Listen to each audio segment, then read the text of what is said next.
Bienvenidos a Ciudad que Late Podcast. Yo soy Daniela Mendoza y es un gusto poder volver a estar con ustedes. Seguimos avanzando en esta serie sobre las 5 causas del tráfico, un estudio que realizó Diestra. Y ya hablamos de 2 causas, la gobernanza fragmentada y la falta de planificación metropolitana. Estos episodios usted ya los puede encontrar en todas las plataformas. Hoy nos toca una causa que es de las más visibles, la dependencia del automotor individual. Más allá del tráfico, esto tiene que ver cómo nos movemos, qué opciones tenemos y por qué el carro sigue siendo la primera elección para muchos. Hoy me acompañan Rodolfo Mendoza, el director de Diestra, y David Orrego, analista de Diestra. Muchas gracias por estar aquí con nosotros. Muchas gracias, Daniela, por tenernos una vez más en Ciudad que Late. Y gracias por darnos la oportunidad de exponer esto en múltiples sesiones, porque lo hemos expuesto en noticias o en alguna entrevista en medios, pero es extenso el estudio y al tener 5 diferentes episodios, nos da la oportunidad de extendernos también y dar la magnitud del estudio. Así que gracias por tenernos de nuevo. No, gracias a ustedes. Creo que es un estudio muy valioso para todos los guatemaltecos que vivimos el tráfico de todos los días. Bueno, antes de entrar a las preguntas, me gustaría que nuevamente me cuenten por qué realizaron este estudio, cuál fue el motivo, qué encontraron, ¿verdad? A grandes rasgos. Bueno, yo creo que el motivo lo vivimos todos cuando vamos en ese tráfico.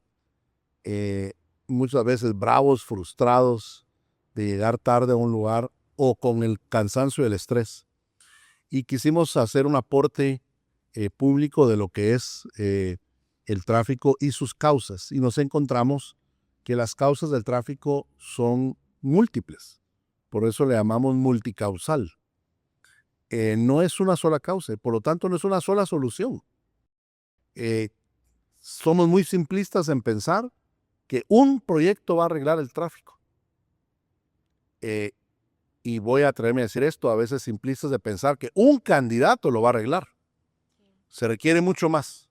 Se requiere realmente una planificación a conciencia y la aplicación de múltiples soluciones para poder arreglar el tráfico. Y como lo he dicho en anteriores intervenciones, yo creo que es posible. Creo que es posible institucionalmente y financieramente hacerle frente a este problema. Ok, ¿me pueden recordar brevemente cuáles son las 5 causas que analizaron y de cuál vamos a hablar hoy para que todos los que nos escuchan puedan estar enterados de los que ya hablamos y de los que están por hablar, ¿verdad? En el estudio tratamos de demostrar que el problema del tráfico es multicausal. Es decir, nosotros no damos una causa, un solo problema, sino que hemos identificado 5 y a su vez 5 soluciones que tienen que trabajar simultáneamente integradas para poder lograr la solución esperada final o macro, que es tratar de eliminar la congestión vial. Pero más allá de eso, como decía Rodolfo en el episodio anterior, que ya no siga creciendo el tiempo en el que pasamos en el tráfico. Usualmente tenemos un tiempo ya promedio, digamos 2 horas de ida y 2 horas de regreso. La idea es que ya no aumente esas 2 horas. Tal vez va a ser un poco imposible reducir esas 2 horas si no integramos estas 5 soluciones de manera fiel. Las 5 causas son: la primera, gobernanza fragmentada, que analizamos en el primer episodio. La segunda es la falta de planificación metropolitana.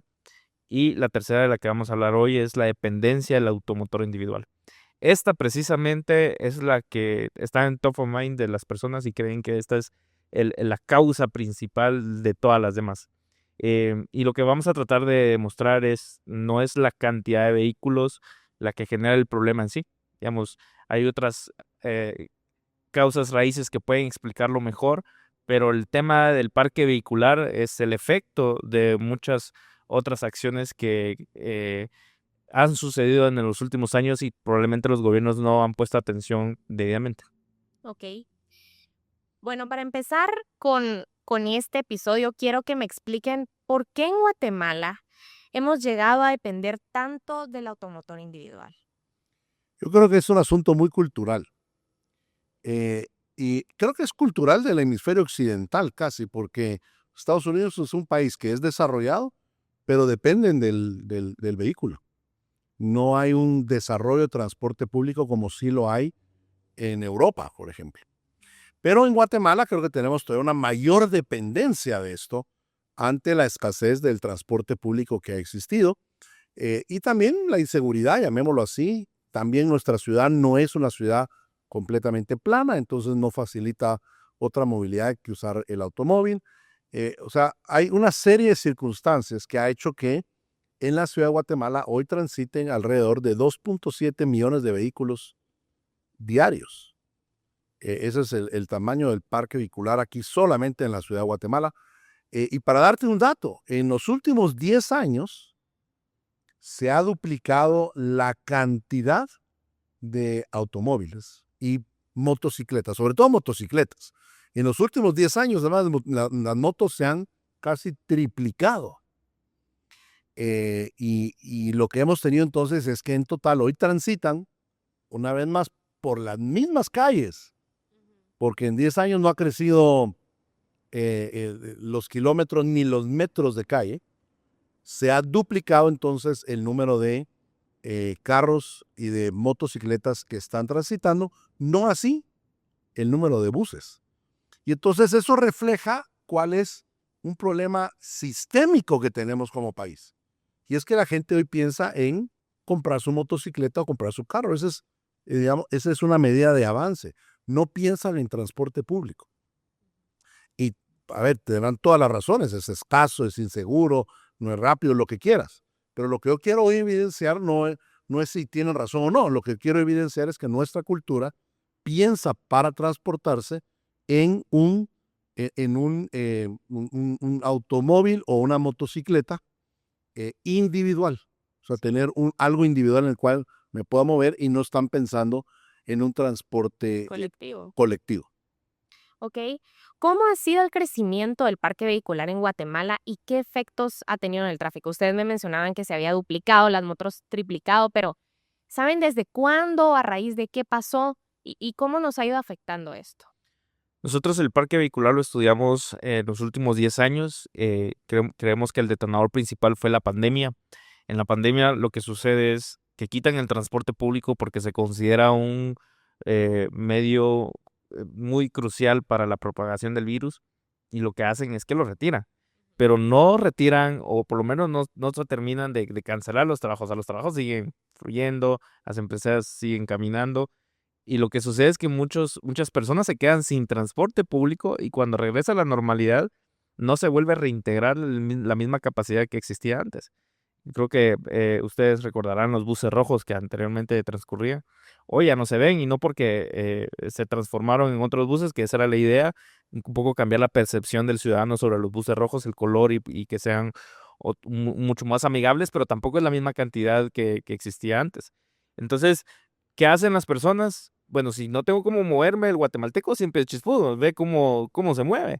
Y lo principal que ve es que la motocicleta es lo más accesible, no le ponen muchas trabas, lo puedes sacar a cuotas sin tener tarjeta de crédito, Además, es más rápido mucho que... más rápido, entonces hasta crea mejores oportunidades porque entonces las personas ya no tienen que depender de otras para que lo lleven, sino que se vuelve un poco más autónomo el tema del vehículo.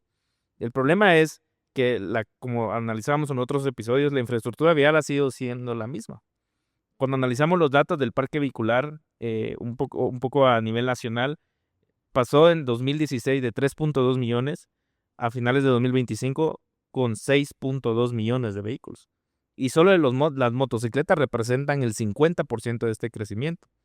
Y cuando analizamos su importación, que es incluso mucho más interesante, en 2020 se importaban 231,000 unidades de motocicleta y para 2025 tenemos 558,000, es decir, un crecimiento del 141%.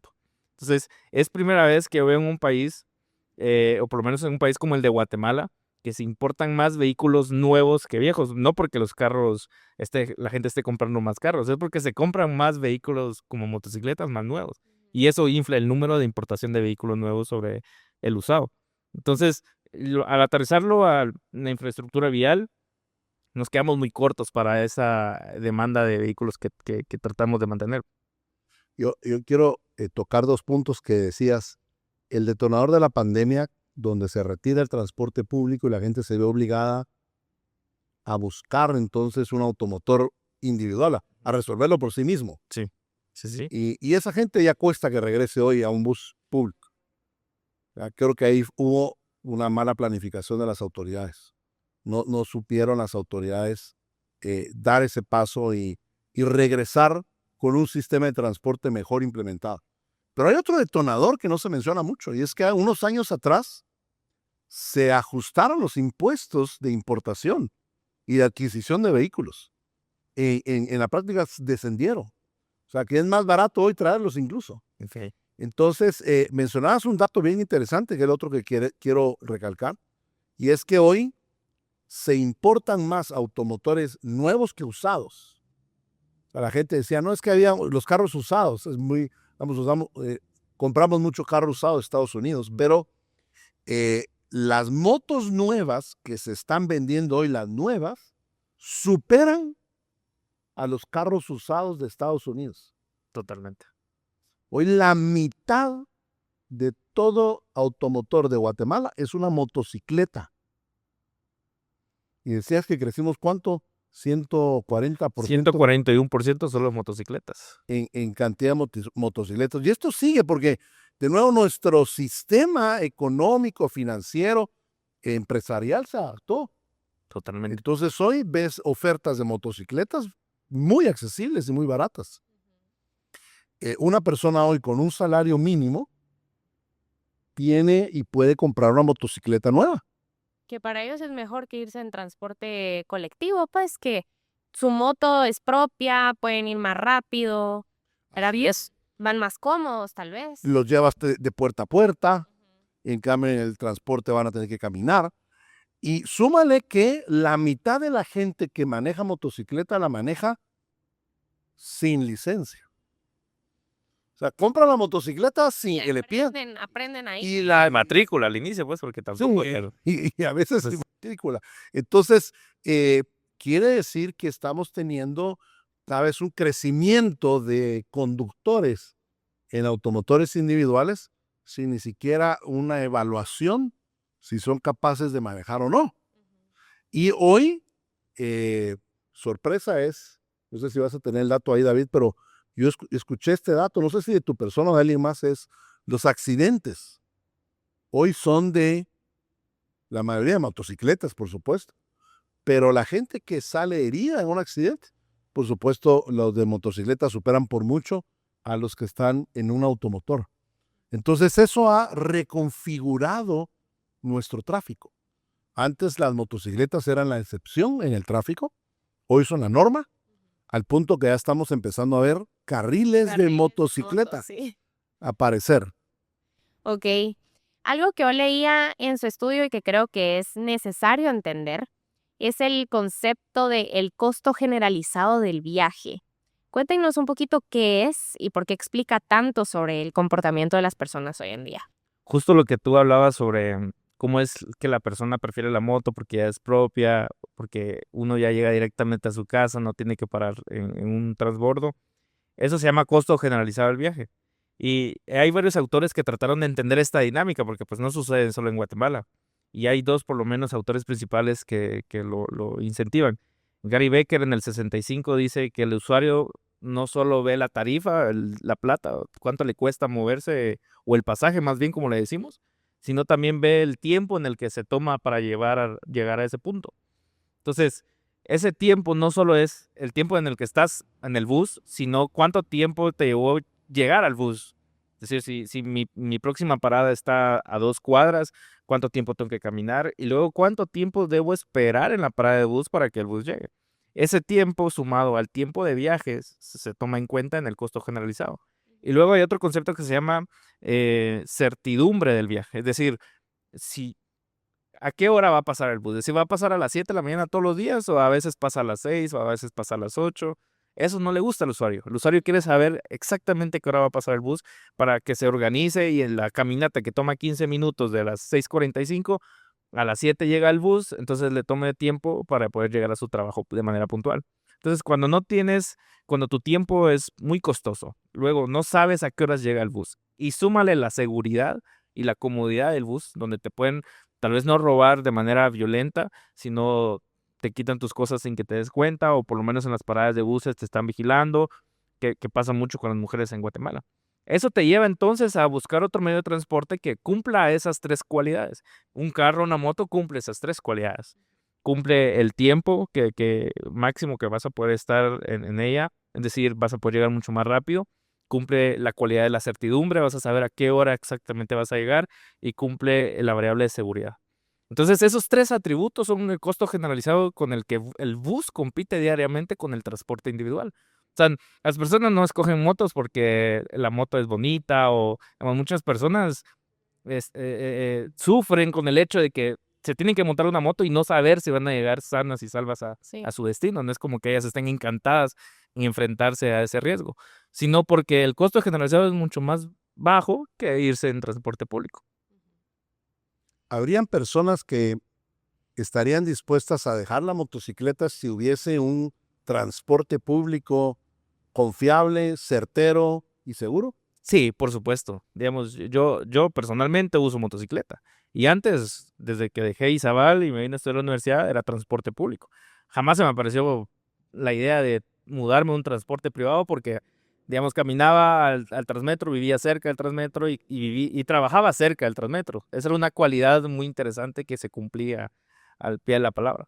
Pero ahora no es así. Digamos, ahora vivo mucho más lejos. Para encontrar un bus, yo tengo que caminar por lo menos 30 minutos, donde agarro un transbordo que me va a llevar a otro transbordo, y por lo menos tomaría unos 3, 4 buses para llegar a mi trabajo. ¿A qué hora llegaría? No lo sé. Entonces, si encuentro certidumbre de que va a pasar un bus, por lo menos cerca de mi casa, con gusto, pues uno disfruta escuchar música mientras, digamos, es un tiempo en el que uno también se dedica a pensar y hacer otras cosas, lo cual no sucede en motocicleta porque uno está tratando de no morir en el intento. ¿Podría repetir cuáles son las 3 características que tendrían que encontrar para que la gente que hoy está comprando motocicletas se cambie de regreso al bus? El tiempo debe ser certero. O sea, Uno, llega a tal hora, sí, va a tardar tanto. exactamente. El bus va a tardar este tiempo y pasa cada media hora, fijo. Entonces yo sé que acá se me fue el bus de las 7:30, pero agarro el de la siguiente hora. El segundo es la certidumbre, que es esa misma de la proyección de la horaria de los buses. Y el tercero es la seguridad. Es decir, tiene que ser menos tiempo para mudarme, tiene que ser un tiempo Menos certero. tiempo que lo que yo tomaría usando un carro o una motocicleta. Exactamente, porque son 2 horas en carro. Si un bus me promete llevarme a mi casa en media hora, 45 minutos, con mucho gusto. Y digamos, muchas personas, y he escuchado a mujeres decir, yo no lo haría, por mucho que sea muy rápido, porque están pensando en la otra variable, En la seguridad. en la seguridad. Entonces, las 3 variables tienen que funcionar, si no, no vamos a competir bien con el vehículo privado. Ok. Ya vamos a hablar justo de la solución que puede ser el transporte público. En su estudio ustedes hacen referencia que tenemos más vehículos que personas. ¿Me pueden hablar un poco de eso? Este es uno de los hallazgos que a mí me costó Sí, absorber. Rodolfo pasó media hora tratando de preguntarme de 1000 formas, ¿estás seguro que ese dato es correcto? Lo investigamos juntos, nos metimos a la SAT, no, Si este es un dato de la SAT, no es una conclusión nuestra. no. Este es un dato de la SAT. Es más, está en su sitio público. ¿Ya? Lo puede buscar cualquiera. Cuando David me muestra esto, el SAT lo presenta como la tasa de motorización. Es decir, ¿cuántos automóviles hay? Por persona. Realmente no automóviles, es vehículos, ¿verdad? Vehículos. Vehículos está mejor dicho. Sí. ¿Cuántos vehículos? O sea, motos, autos, carros, transporte pues. pesado, buses, paneles. ¿Cuántos por persona hay? Y la SAT lo tiene por municipio. Y entonces, ¿cómo tenemos la población que hay en cada municipio?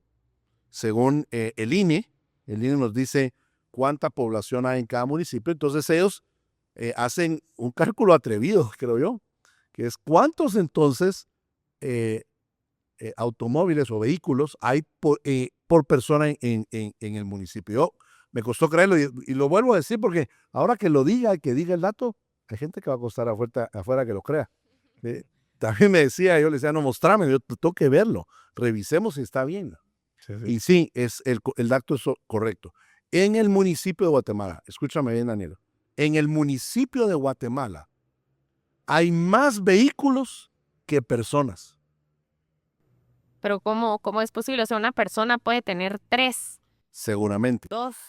A ver, yo la explicación que hago es, hay obviamente gente que tiene más de un vehículo, pero también seguramente las empresas registradas en el municipio de Guatemala tienen aquí registrado la flotilla de automóviles que utilizan para transporte. El transporte público, no sé, el transporte extraurbano, pues es una empresa registrada acá y por lo tanto hay más automóviles registrados en el municipio que personas.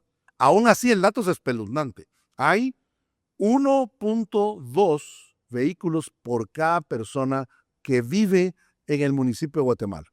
Supongamos que hay que quitarle eso. Quítale justamente las flotillas de carros, de camiones, de camionetas, lo que quieras. Sigue siendo espeluznante la cantidad de vehículos que tenemos Sí. en Ciudad de Guatemala. Los demás municipios no están nada lejos. De nuevo, municipio de Guatemala 1.2, Villanueva 544, es decir, un automóvil cada 2 personas, Misco 740, que sería como decir 2 automóviles cada 3 personas, ¿ya? Santa Catarina 400 cada 1000, San Juan Zacatepeques 448 cada 1000, igual, San Miguel Petapa 525, es decir, un automóvil cada 2 personas, Amatitlán 442, Villa Canales 408. Es decir, en los municipios que te di, que son los principales, digamos, alrededor del municipio, por lo menos hay un automóvil cada 2 personas. Entonces, cuando uno está en el tráfico, hay una frase muy común, ¿verdad? Hoy salió toda Guatemala. Sí. Sí, es cierto. Hay días que puede estar tan llena la ciudad porque hay más carros que gente.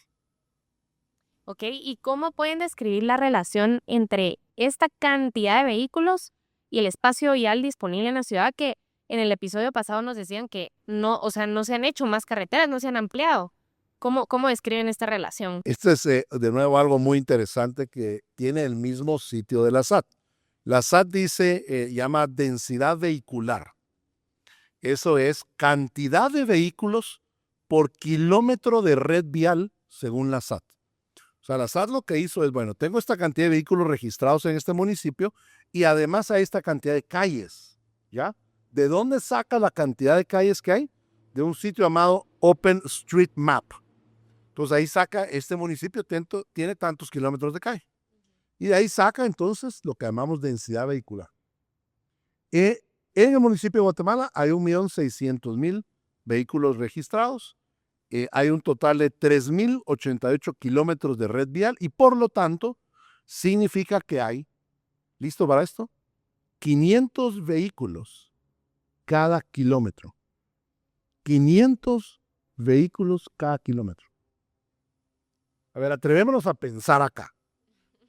Atrevémonos a pensar.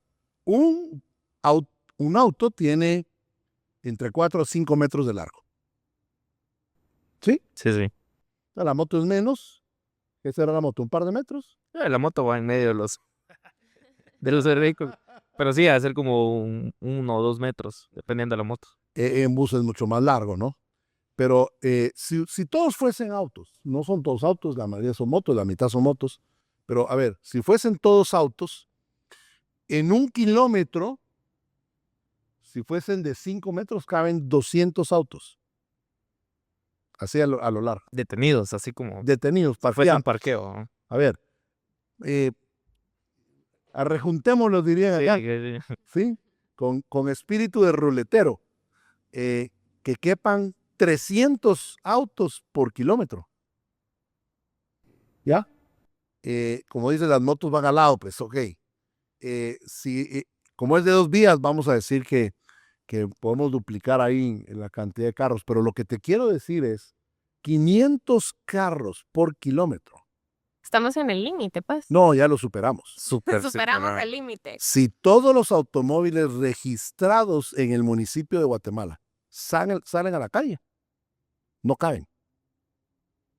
No caben. Literalmente estarían bumper con bumper, las motos en medio y no cabrían. ¿Ya? Si alguna vez usted se pregunta, ¿por qué no se mueve el tráfico? Esa es la razón. Tenemos suficientes carros para bloquear todas las calles del municipio de Guatemala. Ni poniendo PMTs, semáforos, esto es... Y eso que no hablamos de las perturbaciones climáticas, un accidente. Estamos hablando que son 500 vehículos que se están moviendo. En un día normal, digamos. Sí. Pero si es viernes y llueve, Si llueve o hay un conciertos, accidente, esto se multiplica, pues. Pero este es el problema, o sea, aquellos días que salen todos, como dice la gente, es quincena, es viernes, Sí. es juego de la selección. Esos días que salen todos es donde tenemos esos caos. Además, lo que tú decías, si llueve, si inunda una calle, que sé. Pero si salen todos es un caos. Ojo, no están creciendo la cantidad de calles. Se añaden carros. Y si en 10 años duplicamos, ¿qué pasará en los siguientes 10? Si se vuelve a duplicar, entonces serían 1,000 carros por kilómetro. 1,000 carros por kilómetro en 10 años. O sea, no estamos creciendo en calles, estamos creciendo en carros. Entonces, parece que no estamos viendo hacia dónde vamos. Y eso es lo que creo que en el estudio queremos hacer ver. Tenemos una dependencia muy grande del automotor individual y tenemos que lograr que la gente ya no dependa de usar un automotor individual, sino que empiece a usar un transporte colectivo. Es más, necesitaríamos que la gran mayoría de gente que hoy está comprando motocicletas porque no hay una buena opción, se pase a un transporte colectivo. Es la única manera de poder gestionar bien una ciudad como Guatemala. El otro elemento es que además de estos 3 principios del costo generalizado, que sea rápido, que sea certero y que sea seguro, en Guatemala hay un cuarto del que no mucho hablamos y es la dignidad que representa tener un vehículo. Es aspiracional tener un vehículo en Guatemala. Sí. Se vuelve una extensión del cuarto de uno, es una oficina también, es el lugar donde uno tiene su momento íntimo, pues. Y estamos hablando que son vehículos que probablemente va una persona. Es decir, el otro día hablábamos sobre la importación de vehículos. En Guatemala se importan por cada bus 90 motocicletas. Es decir, esas 90 personas que probablemente sí comprarán esas motocicletas pueden caber en ese bus, pero la importación de bus no ha crecido en lo absoluto, se ha mantenido estable.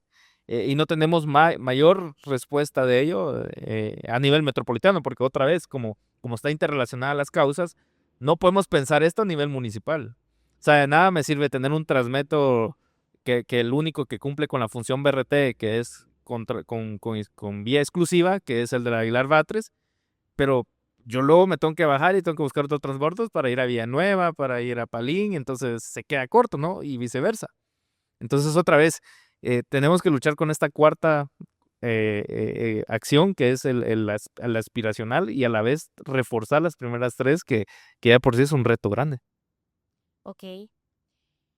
¿Por qué creen que es tan importante creer e invertir en el transporte público más allá de que ya no cabemos en las calles?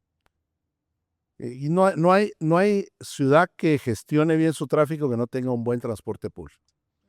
El ejemplo más claro que se ha dado es 50 personas, cada una en un automóvil, ocupan ¿cuánto en una calle?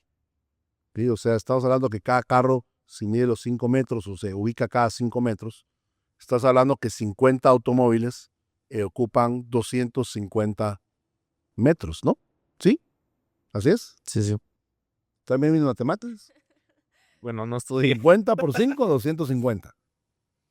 250 metros, ¿ya? Son cuarto de kilómetro. Si, en cambio, esas mismas 50 personas van en un autobús, que caben los 50 en un autobús, ¿el autobús cuánto mide largo? Unos 5 o 6 metros. 10 metros, digamos. O sea, las mismas personas se están movilizando en el primer ejemplo ocupando 250 metros y en el segundo ocupando 10. Entonces, reduce significativamente el tráfico. Por eso es bien importante que la ciudad de Guatemala le apueste al transporte público. Ya han habido intentos, pero es bien importante que haya el plan general del transporte metropolitano, no únicamente del transporte del municipio de Guatemala o del municipio de Santa Catarina Pinula o del municipio de Misco o del municipio de Villanueva. Tiene que haber un transporte metropolitano integral, ¿ya? Integrado, de tal manera que las personas puedan subirse, ¿ya? Y cambiar de uno a otro e ir de donde hoy viven, que son generalmente municipios en las afueras, hacia su lugar de trabajo, que es por lo general en el casco de O la sea, de ciudad. municipio a municipio. Es correcto. Ok. Ustedes hablaban hace unos minutos de los 3 principios de competitividad del transporte público del estudio, que es la seguridad, corrígenme si estoy mal, que sea certero en tiempo Que y, sea rápido. y que sea rápido. ¿Ustedes creen que esto es factible implementarlo en nuestro país? Yo pienso que sí. El modelo que citamos nosotros en el estudio es Corea del Sur, que tenía las mismas condiciones que Guatemala. El problema es que se construyó o se construye la infraestructura vial en Guatemala alrededor del vehículo y no alrededor de la persona. Entonces, obviamente las personas van a preferir un vehículo privado porque para eso están las calles y no hay incluso banquetas para preferir caminar. Pero lo que hace Corea es que integra estas 3 cualidades y dice, bueno, si el tema es el transbordo, que no les gusta pagar en cada transbordo y que se vuelve más seguro, pues hagámoslo un único pago transferible. Entonces, creo que el mayor éxito de ellos es la integración tarifaria. Ellos no buscan que el bus pelee por el pasaje, como aquí sucede, que se están adelantando por tener más personas y pedirle al de atrás que sea un poquito más para atrás, sino que se compitan por kilómetro recorrido y que las personas le paguen a otra institución que no sea el bus propiamente. Entonces la integración tarifaria es lo que logra es que yo no me preocupo por llevar sencillo, porque me den vuelto o porque tengo que pagar en movimiento, sino que con mi tarjeta yo hago un único pago e incluso si yo hago 5 transbordos, pues el pago se habrá hecho. Lo otro es que esto evita la conducción agresiva. Tanto que vemos videos de buses metiéndose entre carros, que esto es de todos los días y los alcaldes tienen que lidiar con eso. No es la causa en sí, es el efecto de un problema de los incentivos que están detrás del bus. El bus tiene que pelear por el pasaje. Si él no sube una persona más, pierde un pasaje y eso, por lo tanto, repercute en sus metas. Entonces, si quitamos ese incentivo de que tienen que pelear por pasaje, sino que tienen que pelear por kilómetro, las reglas del juego cambian totalmente. Entonces, con esos pequeños pasos, cambiando las reglas del juego en el sistema del transporte urbano y extraurbano, creo que podemos avanzar en eso. Ok. Me gustaría que me explicaras un poquito sobre lo que hizo Corea del Sur. No sé en qué año fue que lo hizo y qué hizo, ¿verdad? Si nos pudieras contar un poquito para ver qué solución podría haber también para Guatemala. Sí, lo primero que ellos hacen es que centralizan la recaudación tarifaria. Todo el dinero lo administra una institución única, no lo administra cada empresa de bus. Luego esta institución única lo transfiere a diferentes empresas de buses conforme hayan avanzado en sus metas de recorrido. El segundo es que les paga a estos operadores por estos kilómetros que se vuelven contratos de desempeño, ya no se vuelven contratos de por pasaje que ellos logran subir. Y la tercera es todo un sistema integrado, tanto un sistema que integra las tarifas, un sistema físico, donde yo no tengo que caminar 3 cuadras para agarrar el siguiente bus, sino que como sucede aquí en Plaza Barrios, ¿verdad? El que se ha subido un Transmetro, pues viene de zona 9, llega a Plaza Barrios y solo camina de encima de la tarima al otro lado de la tarima y ya está agarrando el siguiente Transmetro que va para la Aguilar Batres. Esa integración debe suceder así en todos los transbordos de buses que hay en Guatemala. Y el resultado es que la persona tiende a ver con mejor calidad el pasaje y le va a ser mucho más atractivo que andar en un vehículo privado que se va a tardar 2 horas versus a 45 minutos en un bus. Lo interesante es que menciones a Corea, es que es la cooperación coreana la que a solicitud de lo que es en ese momento era nadie y la Municipalidad de Guatemala hace un estudio de la movilidad en Ciudad de Guatemala y una propuesta. Él se le ha conocido como el estudio de movilidad de POICA, porque así es como se llama la cooperación coreana. Lo que pasa es que, de nuevo, estamos tan obsesionados con los carros que lo que se ha conocido de la propuesta de COICA son los anillos de la Ciudad de Guatemala, el regional y el metropolitano y sus radiales. O sea, se ha conocido la infraestructura de carros, pero no se ha dicho que ellos también hacen una propuesta de cómo poder hacer una integración de transporte colectivo. Y ellos hacen ahí, en el estudio mencionan que en Guatemala hay 7 líneas de Transmetro. Actualmente el Transmetro mueve 250,000 personas en días laborales. 250,000. Como referencia, el Aerometro puede llegar a mover 350,000. O sea, los 7 líneas de Transmetro mueven hoy 250,000. Menciona después las líneas de Tubús, las líneas del transporte extraurbano que hay, las de Mixto Express, que hay 10 líneas en el momento que se publicó esto. El Transmío, 3 líneas había en ese momento. Transpiluna tenía 2. Y entonces hacía una contraposición de todas las líneas de transporte. Y lo que decían es, estas son las propuestas de solución, ¿ya? Se requeriría, dice, según ellos, mejorar el transporte público a través de un sistema de transporte público integral. O sea, que no le pagues a tu bus, aparte del Transmetro, aparte el Aerometro, aparte el Miscobús, ¿no? Sino que en un pasaje puedas tomar, digamos, todo hasta tu destino final. Eso es, aun cuando hagas 2 o 3 transbordos. Y tendría que aumentarse los autobuses alimentadores que conectan al Transmetro y ampliar también el sistema de Transmetro. Eso es lo que ellos decían. En resumen, de las 7 líneas del Transmetro, ellos dicen hay que ampliarlo, porque el Transmetro llega hasta donde llega el municipio de Guatemala. Entonces ellos decían hay que ampliarlo 26 kilómetros más. O sea, que no termine en la central de mayoría en el sur, sino que continúe 12 kilómetros más, que es donde debería estar el inicio del Transmetro del Aguilar Batres, llamémoslo así. Ampliar el que llega hasta creo que el Papa en las Américas, y ampliarlo 12 kilómetros más, mucho más allá de donde está hoy Boca del Monte.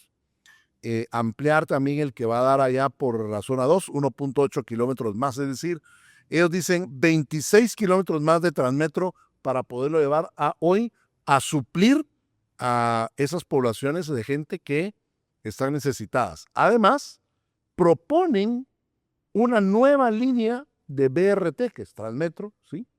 Sobre la San Juan, desde el final de la San Juan, en Misco, ¿verdad? Y que cruce hasta Vista Hermosa, porque es al final de los próceres, que es tocando con Vista Hermosa. Ahora, ¿dónde cabría un carril más? En la San Juan exclusivo, donde hay, porque en la San Juan hay 3 carriles al principio, después se vuelve de 2. ¿Dónde cabría el exclusivo de la San Juan? Eso sí no sé, pero esa es la propuesta. Tiene que haber esto, digamos, en la San Juan. Ellos ponen allí conservar el Aerometro, construir el Aerometro, que está en su proceso sobre la Roosevelt, terminando en la Plazuela España, pero también hablan de construir el metro, que ha sido el proyecto de Metrorriel, que debería salir desde la central de mayoría, cruzar por un nuevo puente, que antes se llamaba el Puente del Frutal, y que ahora le han puesto otro nombre, ¿no? El Puente Metropolitano. Cruza ahí, digamos, hacia lo que es Atanasio Sul, se va por toda la vía férrea, que es la parte del centro del Atanasio Sul, cruza, digamos, donde está la municipalidad y donde está hoy lo que era antes la central del ferrocarril, y se va hacia el norte, cruzando por otro nuevo puente, que es el Puente Belice II, que también debería estar en construcción ahorita, y llegando hasta las afueras entonces de la ciudad, esa otra construcción. O sea, eso es lo que es necesario según ellos, además de respetar el transporte actual y además de nuevos alimentadores al Transmetro. O sea, resumiendo, uno, ampliar 26 kilómetros de Transmetro, que son 3 líneas más que tienen que ampliarse, la de Aguilar Batres, la de las Américas y la que está en zona 2.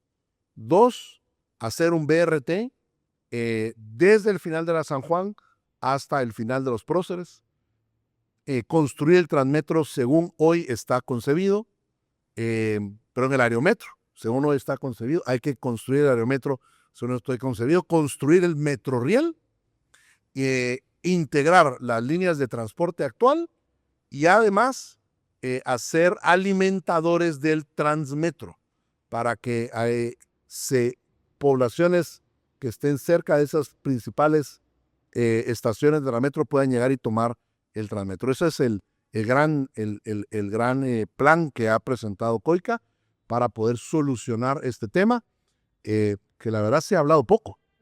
Para lo necesario que es, creo que se ha hablado poco acerca de este tema. Bueno, y estaremos también hablando de este plan de COICA en los próximos episodios que creo que vale la pena mostrar. Antes de llegar al final de esta causa, de este episodio, me gustaría preguntarles qué deberíamos hacer con el espacio peatonal, porque hablamos del transporte público, pero el estudio menciona que la movilidad activa está estructuralmente desincentivada. Entonces, me gustaría preguntarles qué hacemos con el espacio peatonal. Una vez alguien me preguntó si teníamos estadísticas sobre cuántos obstáculos teníamos en las banquetas. Y esto es lo que nos lleva a reforzar el primer episodio de que necesitamos un observatorio de datos porque necesitamos entender mejor todas estas variables. El único esfuerzo que existe alrededor de estos datos es el de la Oficina Nacional de Estadística de la Policía Nacional Civil. Ellos en 2021 lanzan un estudio a 39 municipios y obtienen alrededor de 30,000 registros, más de 30,000 registros. Y dentro de los resultados, el dato que más destaca es la pregunta, ¿encuentra un obstáculo en la vía pública? Y el 97% de las personas dicen que sí. Entonces, es increíble que Guatemala construya, o sea, se queja al mismo tiempo del tráfico, de que hay que caminar y todo ello, pero también cuando miramos la infraestructura peatonal es escasa. Y digamos, hay banquetas, pero hay un poste en medio, hay un carro parqueado, o hay construcción. Hoy que vemos muchas construcciones, vemos que hay que pasar a la par de camiones que están llevando el cemento para adentro. Entonces, todo esto se consideran obstáculos que evitan que el peatón pues ejerza su libertad de locomoción. Y es porque la ciudad se construyó alrededor del vehículo. Yo creo que la municipalidad sí ha empezado con un esfuerzo importante de recuperar esos espacios para el peatón. Pero otra vez, si no hacemos todo en conjunto, de nada sirve pues construir una banqueta en una cuadra si después ya se terminó todo y luego necesitamos un vehículo privado para poder transitar por ahí, ¿no? Yo pongo el ejemplo con mis colegas. Una vez caminé desde zona, bueno, era mi camino habitual en pandemia. Cuando se terminó el transporte público, yo tenía que caminar de zona 15 en Vistahermosa para zona 9.